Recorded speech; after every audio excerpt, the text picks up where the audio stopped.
Hello everyone, এখন আমি আছি ইনানি বিচে। এই যে সামনে ব্রিজটা দেখা যাচ্ছে, এটা হচ্ছে ইনানি নেভাল ব্রিজ। এটার ওই যে একদম শেষ প্রান্তে হচ্ছে যাব।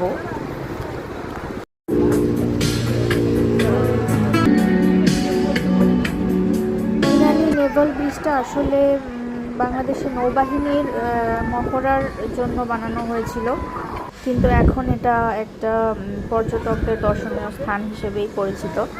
এখানে আসার জন্য জনপ্রতি 200 টাকা করে দিতে হয়।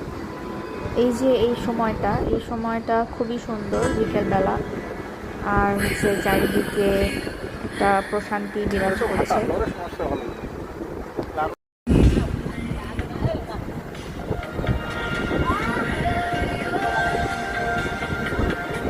এই সময় আসলে বেশি কথা বলতে ভালো লাগে না, চারপাশে দেখতেই খুবই ভালো লাগে। কি সুন্দর নীল আকাশ।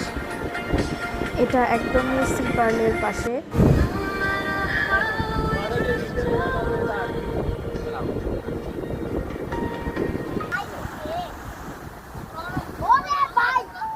হ্যাঁ, বিশাল বড় বড় ঢেউ।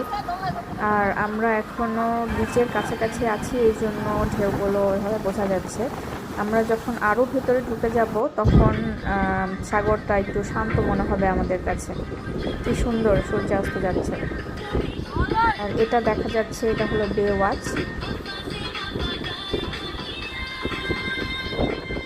আর এই যে পাশেরটাই হচ্ছে সিপার, এখানে উঠেছি আমরা। আমরা এই জেটিটার একদম লাস্ট প্রান্তে চলে আসছি। এখানে কিছু কাজ চলছে, এখানে মনে হয় একটা কোনো রেস্টুরেন্টের মতো হয়তো হবে, বসাবে, এইটার কাজ চলছে এখানে। এখানে ছোট ছোট কিছু ফুড কর্নার আছে, তো সেখান থেকে আমরা এখানে একটা ছোট পেঁয়াজু নিয়েছি, পেঁয়াজু ভাজা। প্রচুর প্রচুর টেস্ট, এটা নিজের খেতেই হবে, মাস্ট।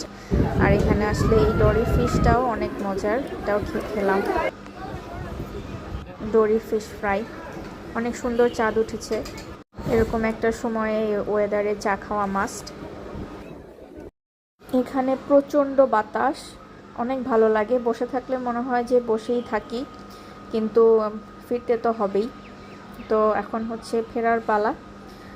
সারাটা বিকেল আমরা এখানে কাটিয়েছি, চারপাশে সুন্দর দৃশ্য দেখেছি, সাগরের ঢেউ শুনছি, এখনও শুনছি। এখন আস্তে আস্তে হোটেলের দিকে পা বাড়াবো, আর রাতের খাওয়াটাও সেরে নিতে হবে। তো আজকে আমরা রাতে পালঙ্কিতে যাব।